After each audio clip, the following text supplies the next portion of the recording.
Welcome everyone to the Social Changemakers Conference. We are super excited to come together with you virtually today. We are also live streaming the large group sessions on our Facebook and YouTube for youth across Canada to watch. My name is Janelle Januszewski. I'm the Executive Director of Harmony Movement, and we are thrilled to be finally bringing together all you inspiring young leaders to make some change. I'm excited today because I want to see a world where people, regardless of their race, religion, sexual orientation, gender, socioeconomic status, ability, are all given the same opportunities to feel safe, to thrive, and feel joy. And if you are here hanging with us on a Friday afternoon or evening, I know you feel the same way too. So in this space, we have brought together young people from across Canada who are here because they want to disrupt hate, challenge discrimination, and create more inclusive communities. There is a lot of work to do. We've been working really hard here, but there's a lot more to do. And so we are creating a network of social change makers starting here tonight and working beyond. These are youth committed to creating change and doing the work to make it happen. And I'm pleased to now introduce my partner in crime, I call him, our Director of Programs, Shafiq Aziz. Thanks, Janelle, and thank you everybody for joining us tonight. We're so excited for our conference for today and for tomorrow. We've got a lot to cover and not a lot of time to do it. So first of all, we're going to go over some housekeeping. So for everybody that's joining us today, please keep yourself on mute during the large group and small group sessions to avoid feedback and audio issues. Of course, we want you to participate and unmute, so do so when you're ready. To show that you want to speak, you can put a star in the chat or raise your hand by clicking on the reactions button on the bottom menu of Zoom. We will be recording our large group sessions just like we are today, and also streaming them live on our social media platforms. No one is going to see you, but if you raise your hand and speak, then you will be live streamed. Just something to keep in mind. We won't be recording the small group sessions or live streaming them. The conference portion is taking place on Zoom. For this large group session, as we're starting off right now, there is one link, and then most groups, except for just one, we'll be moving to the small group sessions by clicking on a second Zoom link that has been sent to you in your email. Your emerging leader, who you will have a chance to meet very soon, will also message you in the chat. So make sure you have your name set to your normal name so they know who they are talking to. If you are having any issues with audio, can't find the link, or need help with accessibility, you can direct message tech support in the chat, or call us or text us at 416-669-2051, or email us at info@harmony.ca, and we will help you as soon as we can. All that information is also displayed on your screen. The conference had a lot of people collaborating and coming together to make this a reality. We also want to thank our sponsors that have made this event possible. The Government of Canada's Youth Forum Grant, the Johansson Larson Foundation, and our conference partner, the Rick Hansen Foundation. We also want to thank all the companies that donated the goodies that you received in your welcome kits. And I hope everybody was able to receive them and take a look at all the different things that we've packed together there. So we want to give a big thank you to Fernwood Publishing, who provided the book that you received. Made Good Foods, who provided that granola bar, so a nice little snack to snack on during the conference, and Canada Strong masks. We also want you to engage with us throughout the conference on social media. So we're going to be using Instagram, Twitter, TikTok, and Facebook. And our handle is @HarmonyMovement. We're also going to be using the hashtag, hashtag social changemakers. So if you want to share some interesting anecdotes or maybe some things that you noticed during the conference, please make sure to tag us and use the hashtag social changemakers. Okay, now I'm going to pass it over to our next member of our Harmony team and facilitator extraordinaire, Maya Terzic. Take it away, Maya. Thanks, Shafiq.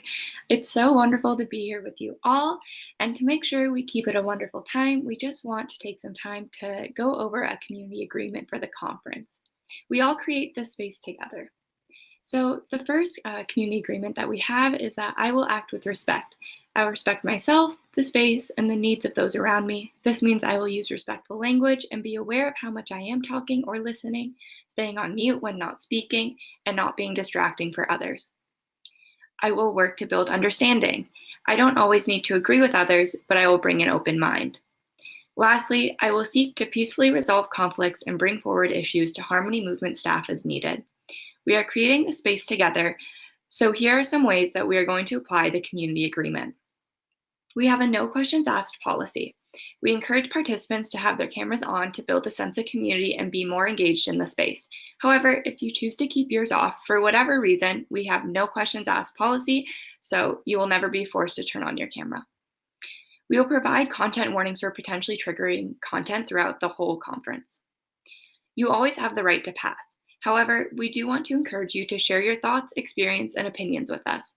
The conference will be enriched by sharing our own lived experiences with each other. However, as we said, we will never force you to share. Your emerging leaders will go over more ways to prioritize your mental health while staying engaged later tonight. Lastly, if you're having a negative reaction or need mental health support, we have emailed and are putting in the chat right now a list of resources that you can access to get the support you need. We all have mental health, and the large majority of folks will struggle with mental health issues at some point in their life. There's no shame, and we ask to please take care of yourself and do what is best to protect your own mental health throughout the conference. I'm going to hand it back over to Janelle now to talk about some more conference logistics.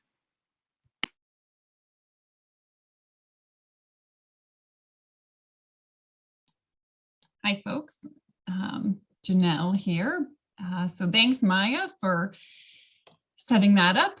If you need help navigating any of those resources, you can reach out to me or your educator mentors that are with you today to help find the supports you need. Now, what to expect over the next couple of days? You're here now, which is awesome. You're exactly where you need to be. In a few minutes, so at 8 o'clock in 50 minutes, we'll be heading into the small group sessions. You'll be there for an hour. So, and then after that, you're invited to join us on gather.town. This is a cool little platform where it lets you video chat with people, play games, interact. So we'll give you the link was in the email as well as the password for the space. So make sure you use the password to get in. But it's really just for fun and networking and totally optional, but we hope you'll join us there.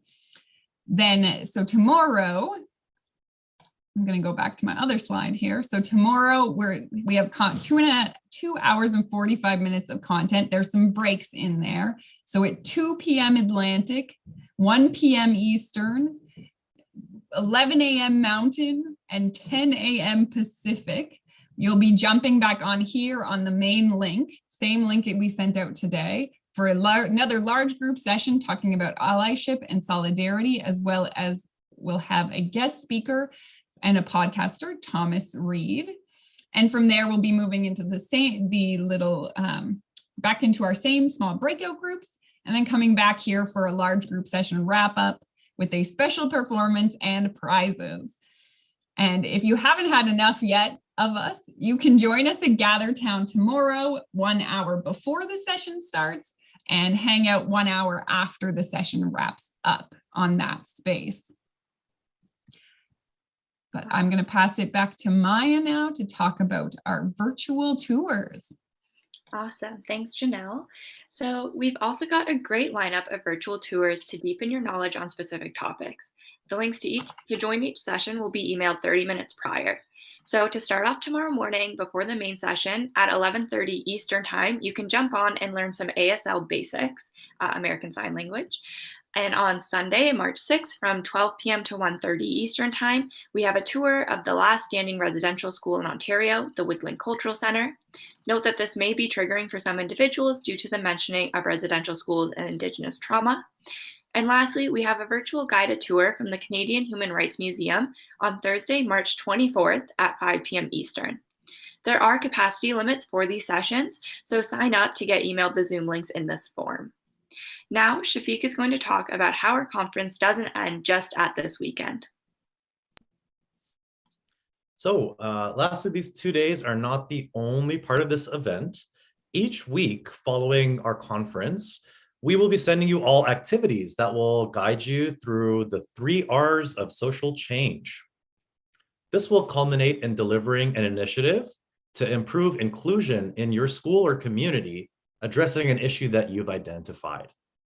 Then we'll come back on March 25th to discuss challenges and celebrate the work we've done with speaker Hollywood Jade, and also be giving out some more prizes. Maya will now take us through our community goals. Awesome, thanks Shafiq. So through this program, we are going to learn how to use storytelling to drive forward social change, learn about some key concepts, including what is social change and solidarity, and through the follow-up, we'll learn and take action to make change. And lastly, we'll network and connect with youth from all across Canada, from Yukon to Newfoundland and Nunavut to BC. Feel free to exchange information so you can keep the conversation going after the conference is over. Shafiq is now just going to tell us about the theme of our conference and the importance of it. Great. So as many of you know, the theme of our conference this year is going beyond the bake sale. But what exactly does that mean? And what does that have to do with making social change? So when we talk about making change at Harmony Movement, we're often trying to address an issue that is affecting us on a day-to-day basis, right? And many of us, when we think about making changes in our own communities, think about it in a similar way. We might think of an issue about something that is happening at our school, or we may even raise funds to help people dealing with an issue that's happening around the world. I'm sure a lot of you are watching the news right now and maybe have supported some efforts to do some fundraising recently. We've seen that young people do a lot of work throughout Canada, showing their support to people in need. Just like, for example, a lot of schools have an annual food drive where people gather donations of non-perishable items to share with local food banks.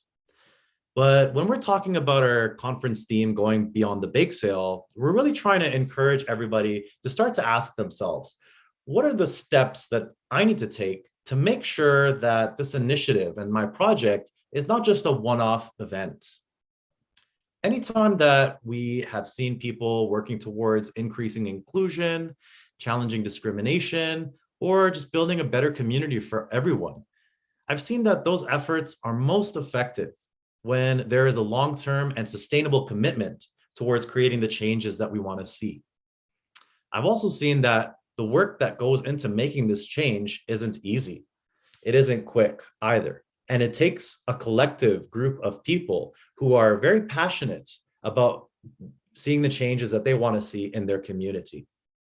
So as we go through today's conference and we move into our breakout groups, we're going to have an opportunity to hear from our credible speakers and performers today and tomorrow. This is something that I want everyone here to keep in mind. To keep that question and remind yourself and ask yourself throughout the conference, what is the most powerful action that I can take to make change in my community? And as we discuss making changes, we also recognize that change doesn't happen in just one way. There's so many different levels in which we see change happening.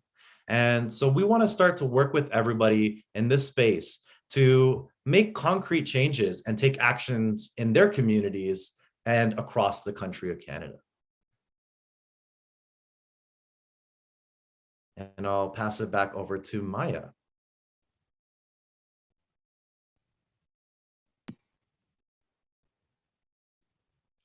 Okay, every time I hit, sorry.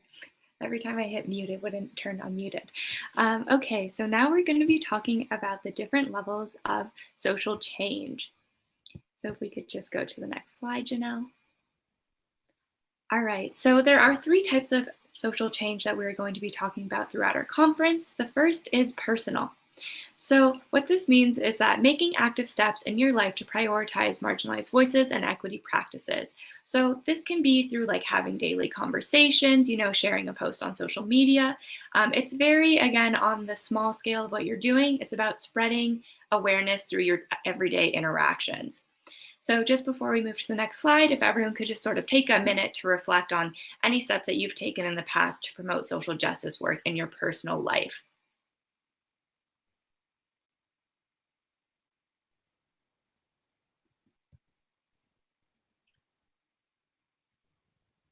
All right, we can go to the next slide. All right, the next type of social change is community. So this can look like working with your community to ensure that social justice issues are addressed, getting involved with local initiatives, and uplifting marginalized voices. So oftentimes community-based organizing will lead to changes either in your specific school community or in your city at large, but it's not maybe like province-wide, for example. And so we'll take another maybe 15 seconds or so to think about whether you are connected to your community and what opportunities exist in your community to increase inclusion and representation.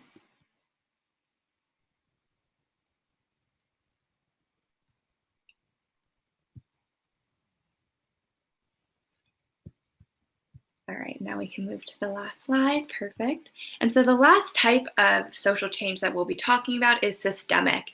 So systemic social change is sustainable, large-scale change which alters the status quo by shifting the structure of a system.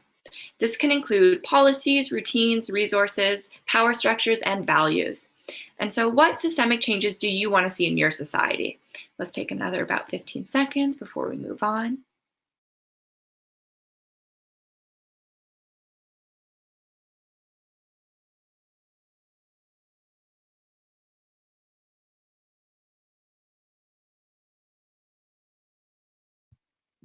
All right, so now it's quiz time. Now that you're all pros on what the different types of social change are. So what's going to happen is that we're going to give you an example of social change and you can tell us what level it is. So personal, community, or systemic. And what's going to happen again is we'll have it on the screen and then there will be a poll sent out on Zoom and you can vote for the option. All right, so first up, we have Rise Edutainment, which is reaching intelligent souls everywhere. They're a youth group that was created in Toronto to provide young people with opportunities and a space to express their creative talent while building leadership skills to make social change. All right, so in the poll, feel free to vote on whether you think this is personal, community, or systemic.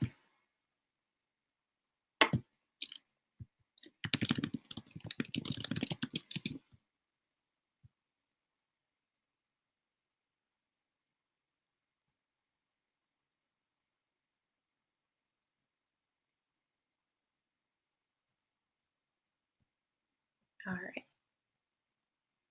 Poll closed. All right, so yeah, the majority of you got it. It is a community-based form of social change. So awesome. And again, we're still learning. So don't worry if you didn't get it this time. We got a couple more to go.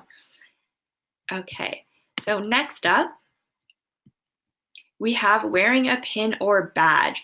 So for example, this could be pronoun pins, the moose hide pin, which we'll talk about later, Black Lives Matters pins, pride pins, or others. So what kind of social change do we think this is? Personal, community, or systemic?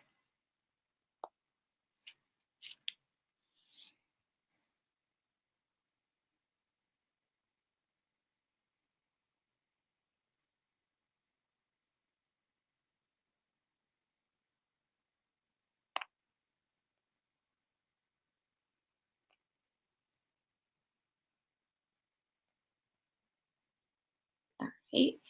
Yeah, and the majority you got it. So it is a personal form of social change. Great job, folks. All right, we got a couple more. All right, so this is an example of New Brunswick Harvest Gardens. So this is just a garden that people in the community can go to. They can take the food that they may need, the local produce or the fresh produce, and as well, they can also grow their own crops. So do we think this is personal, community, or systemic based?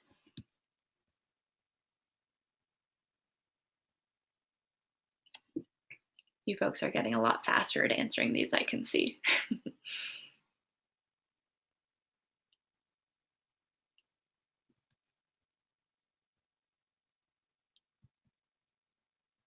All right, yeah. And the results are in. It is community form of social change. So good job, folks. All right, we have one more for you. Okay, our last example is in 2015, two high school students, Star Trudeau and Takara Paquette from the Sudbury District School Board, worked together to push their school board and the province to introduce a mandatory Indigenous Studies course. So what do we think? Personal, community, or systemic?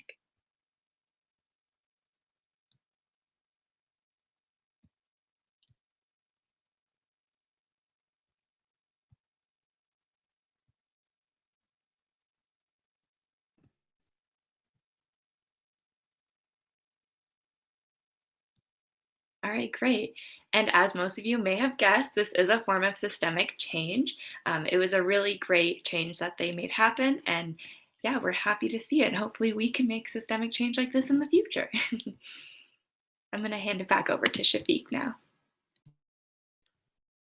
Great. Thanks, Maya. And those examples are so interesting. We try to really talk about the way that young people are making change all across Canada. And we always have so many interesting interactions with young people that show us that change is possible and it can happen at so many different levels. And we wanted to share this message with all of you here today to recognize that our actions as individuals can have a really big impact on the people who are living around us, who see us on a day-to-day basis, those who we share our thoughts and feelings with and we talk to on a regular day-to-day.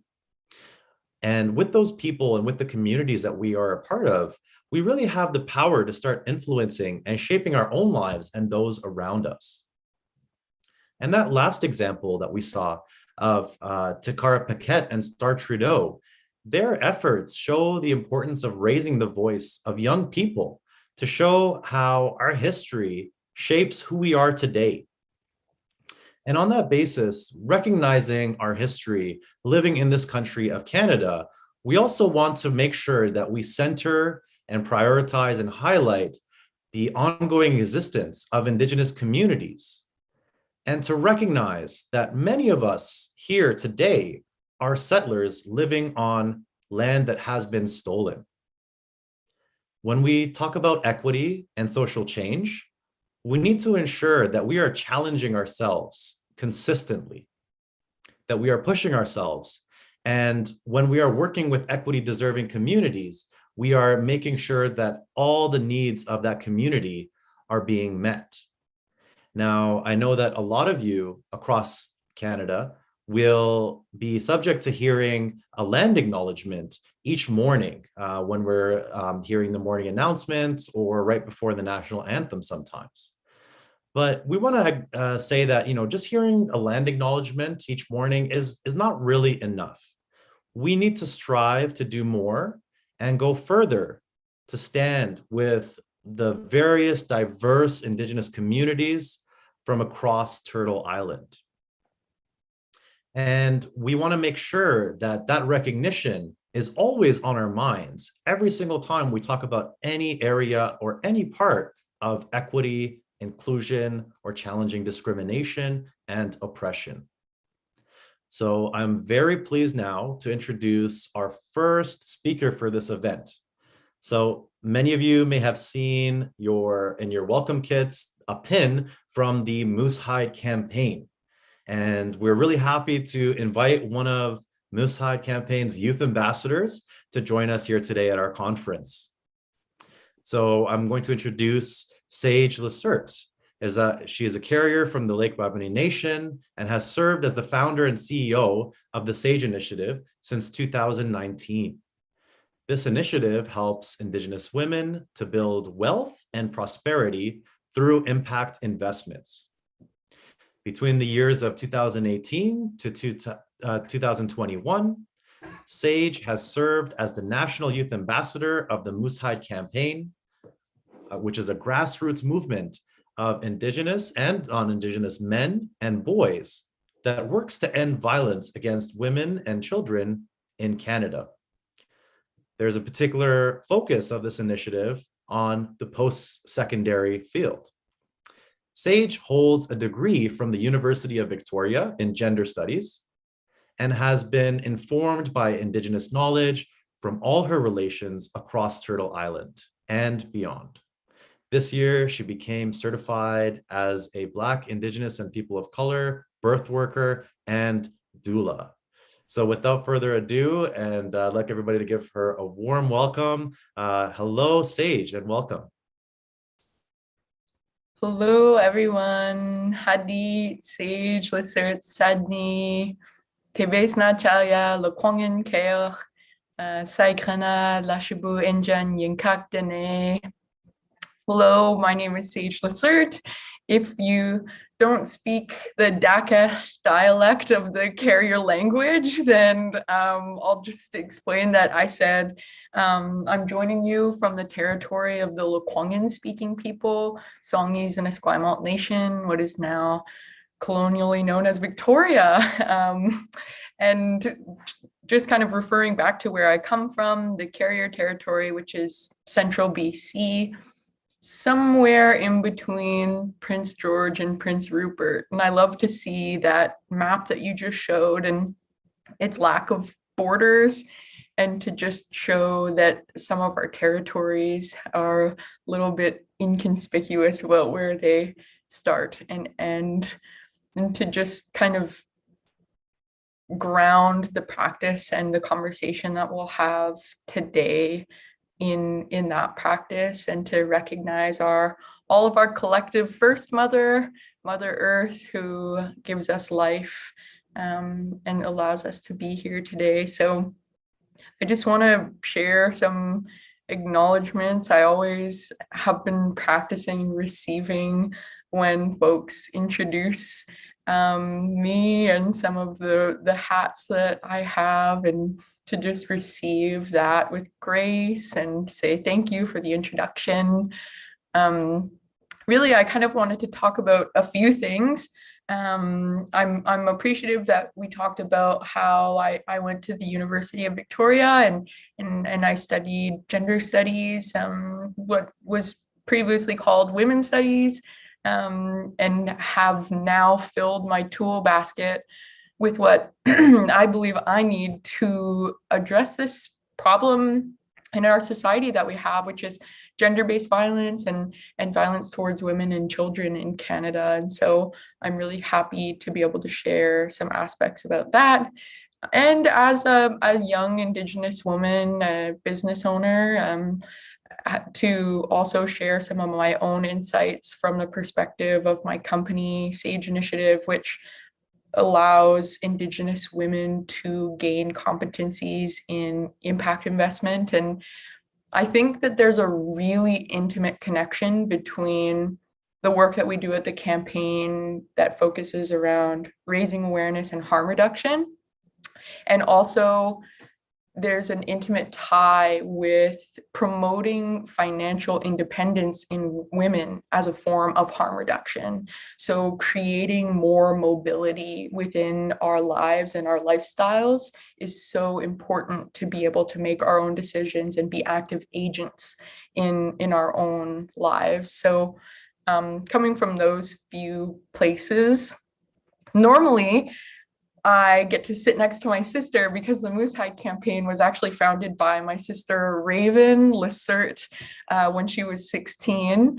This past week, she went on mat leave because she's bringing in another baby into our Moose Hide campaign family. So I just want to bring my sister Raven. She has a big pregnant mama belly right now. And normally she kind of gives a little bump check on our calls and we sit next to each other. And I am a practicing doula, so I will help bring my new relative into the world as well. And I always try to bring someone that has been on my mind, that is my kin, that is my family, into this space, and invite you to do that as well, and to just think about the people who you really care about. I always think about my mom. We all were carried and given life, whether that person acts as our mom today or if we have lots of moms or aunties. And I always want to call my mom into the circle, who's in the spirit world, the late Loretta Madam, and just kind of think about her. And I invite you to take a moment to think about your mom, whether you can picture her face or just think about her name and where she comes from, and maybe even think about her mom and this line of mothers that is here standing behind you.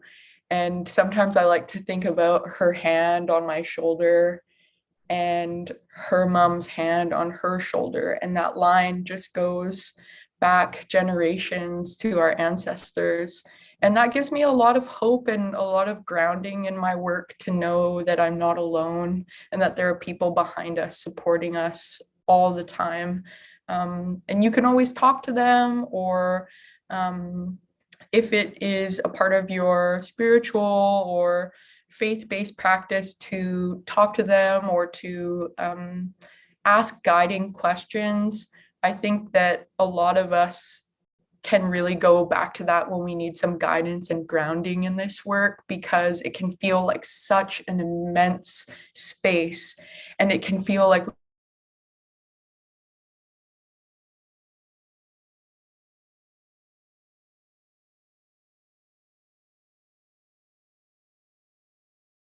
remind us all as young people to remember that we have to take some personal accountability and some of that self-care into our work when we're talking about ending violence. And I want to just share something that I've learned. And can I get a thumbs up? Yeah, just so that you can see this. Okay, great. I want to share just something.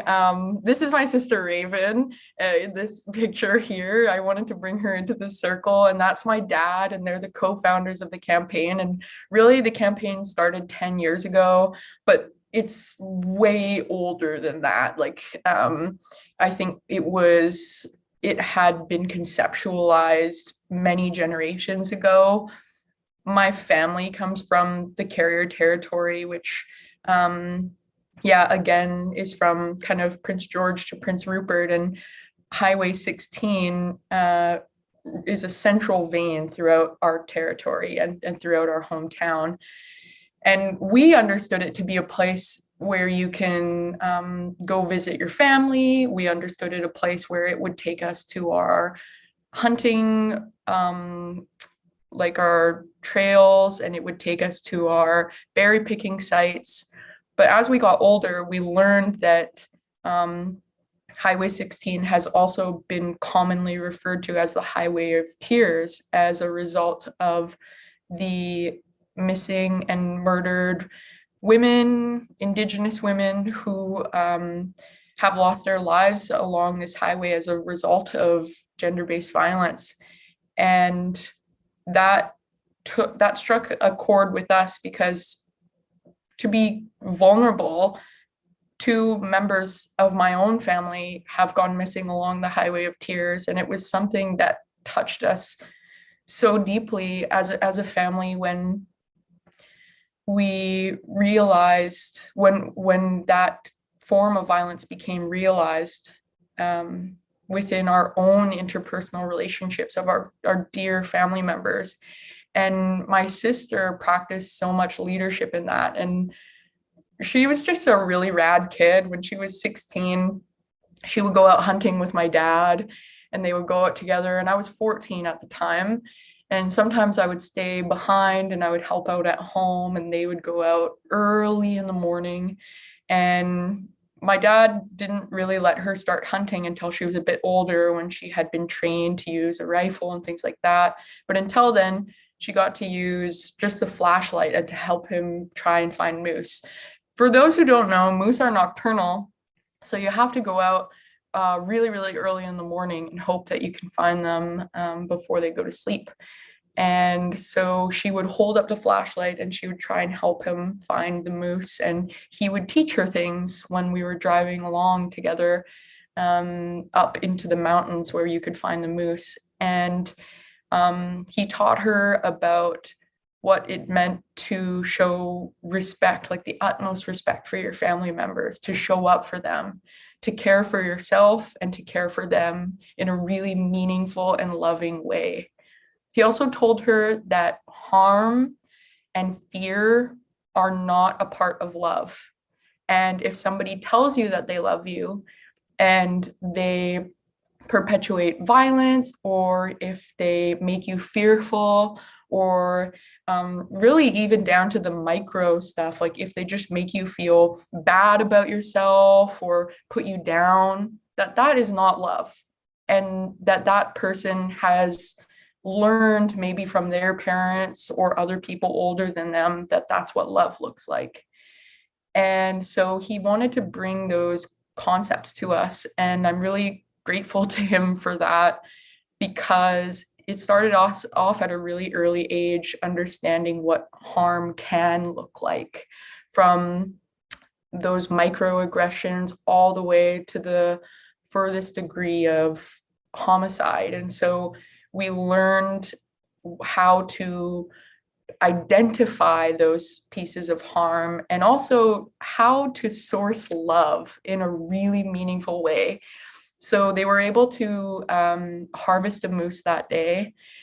And Raven kind of just said, like, having known that members of our family, people who are my friends, I'm 16, people who are my friends have been harmed, have experienced violence and sexualized violence. And she's like, I really need to find a way to contribute my own medicine into this space, good medicine. And we are so privileged as Indigenous people to have our culture and to have that connection to our territory and to our family. And to talk about something like love and vulnerability so openly with your father is very, very, very special. So she wanted to be able to share that medicine that she felt that day with others, and to make sure that they felt like they could do something too. And so she took the moose hide home and we tanned it, and she employed me. It was my first job when I was 14. And we started cutting up the pieces with our kitchen scissors at home. And we wrote on these index cards and we said, we want to end violence towards women and children in Canada. All women and children deserve to live a life free of violence and to enjoy the freedoms that they deserve.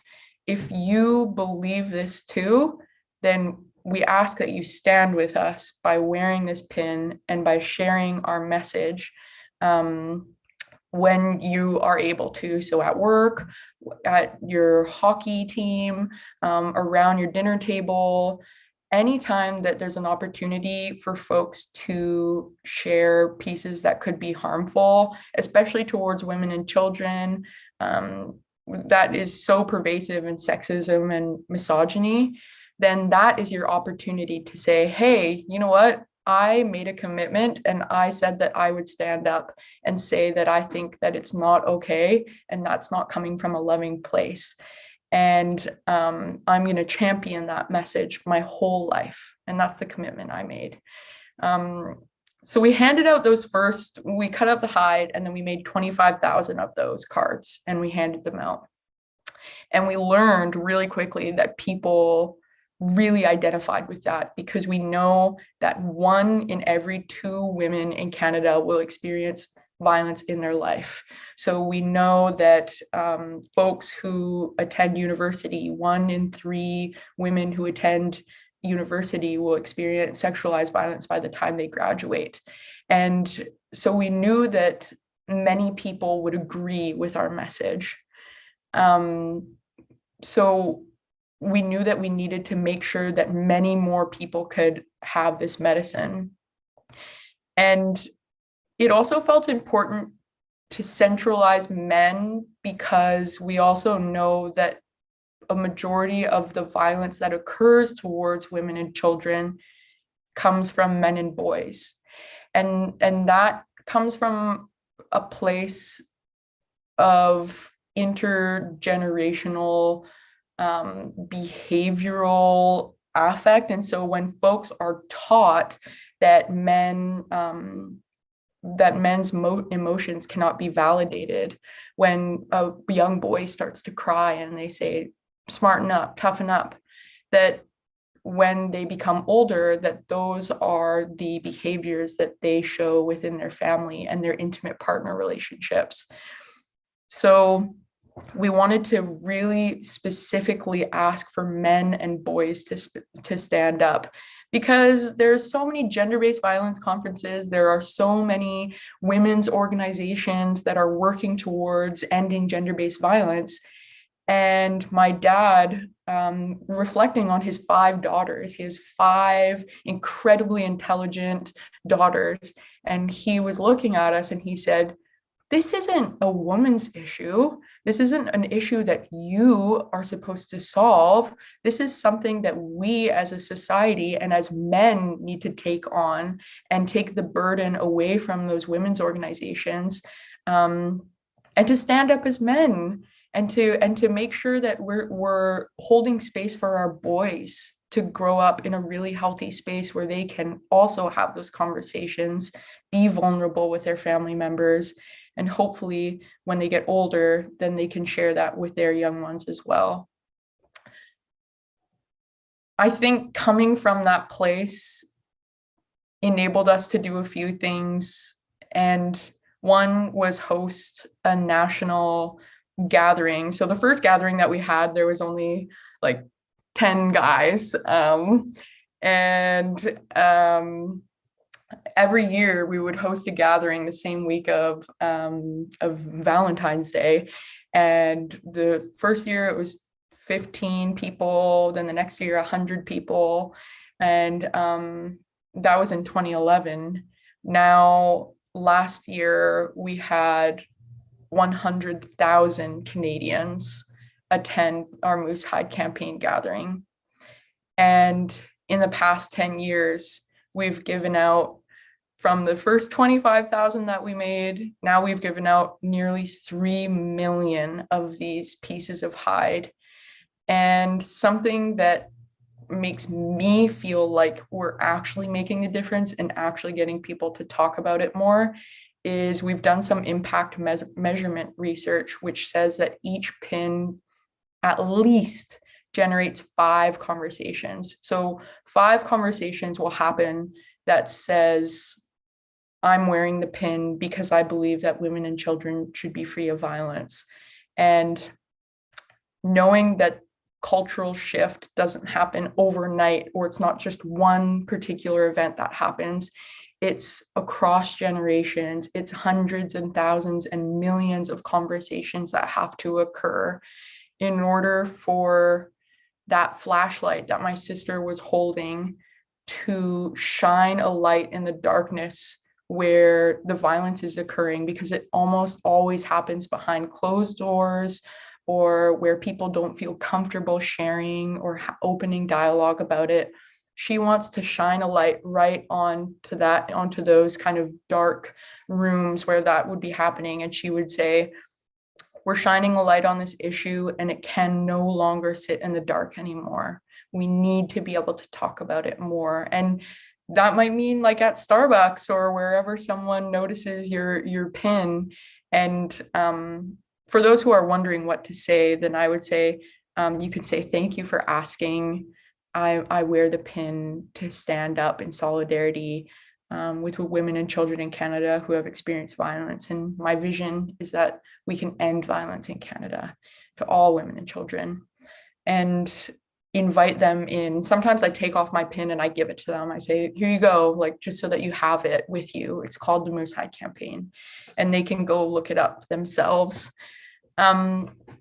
I feel really passionate about this work, not only because so many of my friends have experienced violence and my family, but because of my sister's baby, and recognizing that we can create that social change.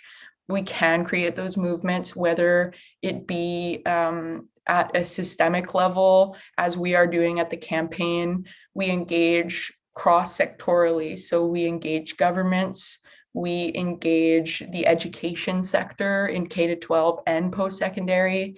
We engage faith-based organizations, religious groups, and First Nations communities. My favorite is post-secondary institutions, which is where I've focused on with the campaign over the past few years. And we give a lot of really actionable ways to do that. This is just an example that I want to share with you.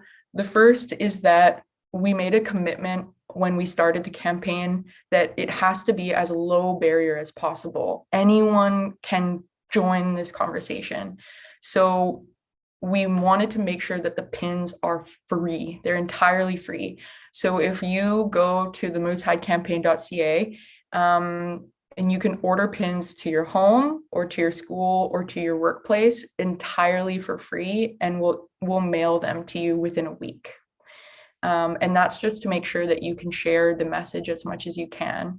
The second is that we want you to be able to gather and to celebrate this ethic of love, because there's nothing better than gathering with your community and being able to show each other exactly how you're committing to living your life from a love ethic. So May 12th, I want to offer a personal invitation to you all to join us. We will have a small gathering in person in Victoria on May 12th, but I anticipate that last year we had 100,000 Canadians, and we will meet that by at least 2 times this year. So we may have more than 200,000 Canadians joining us on May 12th. For a day of fasting, and you can read a little bit about the fasting there, and talking circles where we can share some intimacies with each other in a safe container where you know that there's support around you. And then you can go out into your own community and either host a Moose Hide Campaign event in your own group, or you can wear the pin and share the pin with those in your circles and say, hey, this is what I believe in, and I choose to take on some personal accountability in this way by wearing the pin.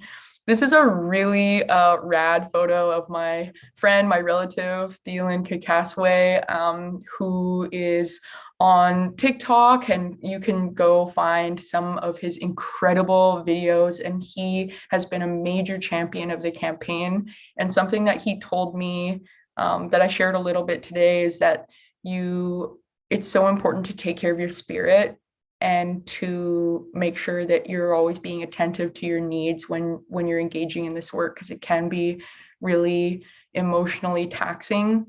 And he tells me every time I see him, he says, Sage, I love you so much. How are you taking care of yourself? Like, how are you doing, kind of thing? And I invite you to ask your friends that more often and tell them you love them, and just to show that sense of vulnerability and care, because you can never really care too much in this life, but you may have some regrets if you cared too little and if you showed that care too little. So I want to extend that personal invitation and really kind of offer a call to action, which says that each of you are so incredibly intelligent. Each of you are so capable of creating that social movement, those social changes, cultural change.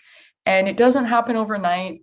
It doesn't necessarily happen from the material aspects that I might have talked about today, but it does happen from being able to hone in on your own personal theory of change and being able to see out that theory of change in the work that you do. I was really scared to become a spokesperson for the campaign, but my sister role modeled for me what that looks like. And I'm so grateful to her for giving me the confidence to stand up today and to share with you our family's story. So thank you very much, Masi Cho, for your time today. I really, really appreciate the invitation, Janelle. And I hope that each of you can join us on May 12th this year at Moosehide Campaign Day. Wonderful. Thank you so much, Sage, for sharing those sentiments, for those stories, and your message as well. And, you know, I think that it's so significant what you shared with us today. And, you know, as a young person, I started to get involved with some of these kinds of initiatives we talk about at Harmony Movement as a teenager in high school. And I often found myself working from a place of being a little bit angry sometimes or frustrated with the realities of the world around me. I'm from Afghanistan and my family fled that country as refugees. And, you know, when I was younger, that was something that was very much on my mind. It would make me upset and very angry when I would see, you know, violence against my people in my country. But, you know, what you shared with us today is so significant in terms of a shift that I started to notice as I've gotten a little bit older and perhaps slightly a little bit wiser as well. You said something that was really resonated with me, is how to source love in a meaningful way. And you know, as I've gotten older, there's also a really great Che Guevara quote that made me think of as well, where Che Guevara says, "The true revolutionary is guided by great feelings of love." And so I think that that is a very significant shift in our understanding. So I would just be curious if you had specific advice, and I know you kind of touched on this a little bit at the end of your what you just shared with us right now, but what kind of advice do you have for young people who are just starting to make changes in their community and work towards increasing equity and challenging these issues that they see? What kind of advice do you have for them to center love in the work that they're doing? I love that question. I've been working a lot on my own personal theory of change, and I learned from the campaign and from my own business about how to really hone in on the exact problem and solution that you believe is the best thing that can help that problem. And being able to put all of your energy, because our energy is so precious. We really only have so much in a day. There's only so much time in a day or days in a year that you can work towards a certain project. So in order to respect your own time and energy and that of others, to really identify that problem solution and to find your strengths in how you want to contribute to that solution has felt huge to me, because I was operating from a place where I was working really hard in some of my weaknesses and I wasn't coming from some of my strengths. And then when I wrote it down and when I talked to my aunties, like if you have somebody who you just really respect and who you think could give you good advice, come to them and say like, hey, this is the thing that I really care about. Like, I want to solve for ending violence for women and children in Canada by engaging men and boys. And then they're like, okay, great. And how are you going to do that? And then you talk about the ways, and then it feels actionable. It feels material. And when you write things down or when you speak them out loud, we know that that means that it actually, it's more likely to come into fruition. And setting those goals for yourself and not being afraid to like say them all the time. Like I talk about this all the time, and it's because I really believe in it. So not being afraid to speak your truth. And if folks don't agree with it, then there can be some room for some like healthy debate and dialogue.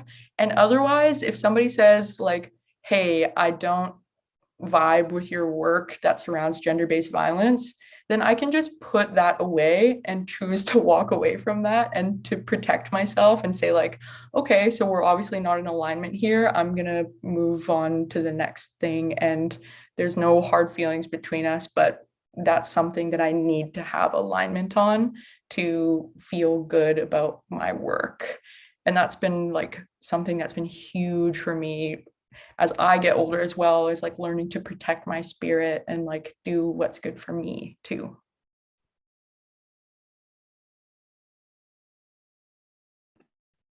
Yes, wonderful. Thank you so much for sharing those thoughts with us. Really appreciate you coming in and sharing your voice with us today. So I'll pass it over to Maya. Go ahead, Maya.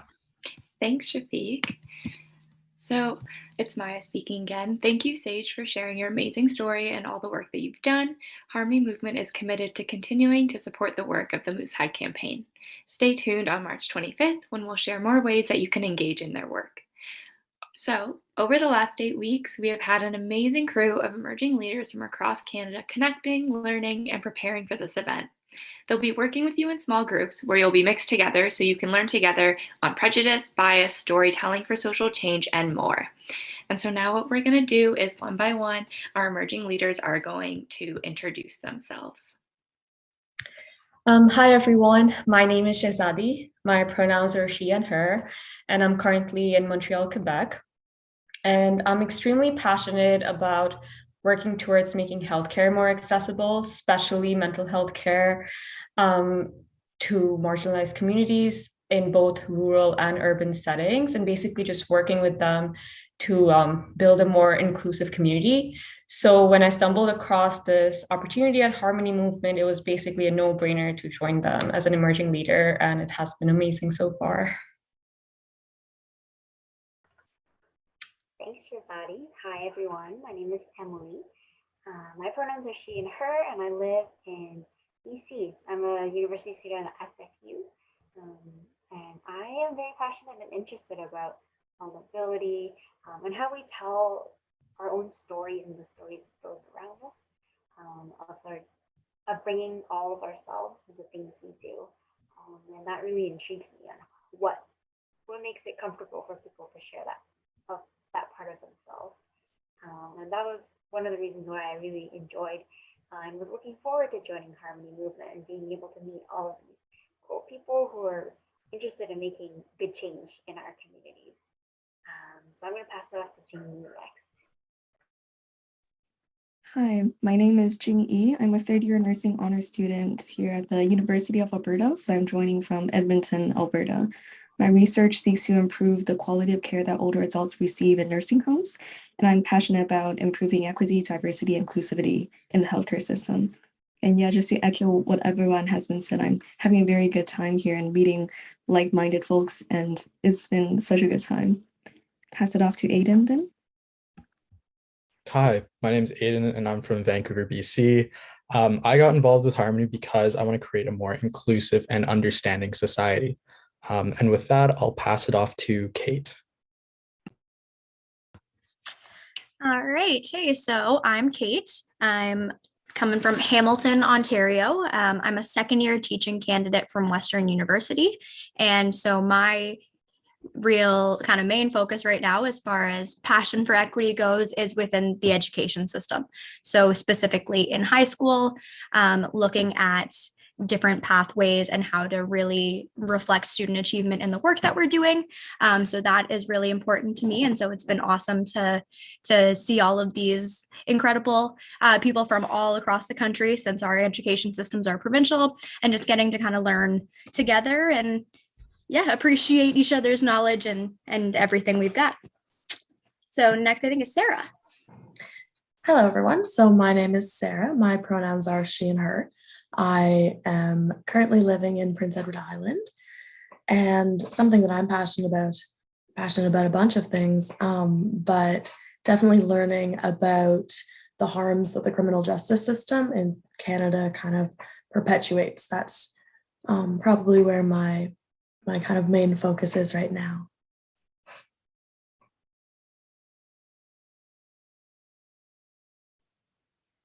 Hi, everyone.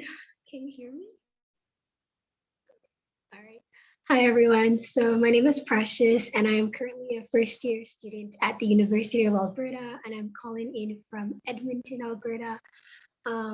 So my main area of focus really would just be to increase in inclusivity, because like when we say inclusivity, I feel like it's such a broad word, but like because we assume that Canada is such a multicultural country, we don't realize that there are some certain aspects where we don't show our inclusivity. So therefore, my area of focus would be to actually widen the inclusivity that we all have. And through our mini movement, I've been empowered and equipped with the skills in order to achieve this goal.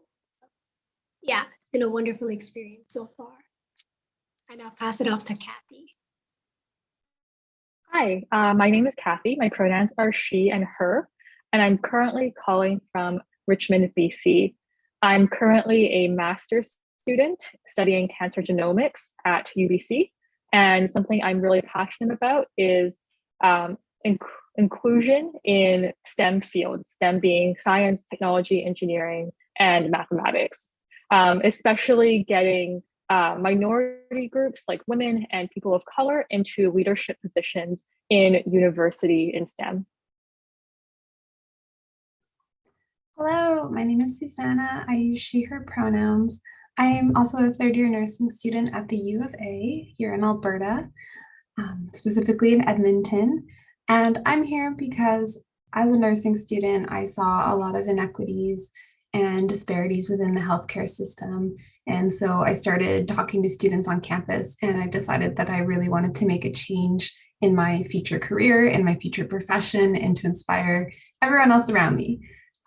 Next up is Christine, who is my co-facilitator. So if you're in our small group, we can't wait to meet you, and we're very excited. So go ahead, Christine. Hi, everybody. My name is Christine. My pronouns are she, her. I'm from Toronto, Ontario, born and raised. Yeah, I think I'm really passionate about working with youth. I'm passionate about anti-racism and just being able to see a change, I guess, in our education system to better reflect those values is something that I want to see because yeah, I grew up going to Catholic school here in Toronto, and I didn't see that reflected in the curriculum. And so I'd love for that to change. Great. Hi, everybody. I think I'm going to finish this off. So my name's Ainsley. My pronouns are she, her, and I'm calling in from Sackville, New Brunswick. I'm a third-year university student in political science, and I'm here because I'm the executive director of a youth-led volunteer organization in my community. So a lot of the work that we do ties into Harmony, and I've been able to kind of grow our group along with the skills that we've learned here. So I'm really excited to work with all of you. Perfect. Thank you. And we're so excited to have these amazing emerging leaders. It's been great to work with them the last 8 weeks, 9 weeks. I'm not sure where we're at, but the time is here. So time to go to your small group breakouts. Check your email that was sent 15 minutes before you logged on today, because the links did change for your small group breakouts. So make sure you look at the one sent just before signing on today or in the chat. Emerging leaders, you can start jumping over there. Educators, you're invited to take this time to do the Empowering Student Voice mini course. If you're not sure where to go, stay on here. I'll make sure you get to the right place and give you the link. And then we'll meet in Gathertown at 8 p.m. So if you want to come play games, hang out some more, 8 p.m. Eastern time, I should say. So once your small groups wrap, you can head over there to come hang out. Otherwise, we'll see you back here at 1 p.m. Eastern. So 2 p.m. Atlantic, 2:30 Newfoundland, 11 Mountain, 10 Pacific. I'll send an email again, like 15 minutes before we start with the links and all the reminders for tomorrow. And also, if you want to attend tomorrow's ASL Basics session, that is at 11:30 a.m. Eastern time. So a little early if you're on the West Coast, but not too bad for everyone else. So there was a link sent around, but if you can't find it, ask your emerging leaders, or it's in the emails as well. And I'll send calendar invites and the Zoom link for that. So thanks everyone for joining us. Have fun in your small groups and have a great night.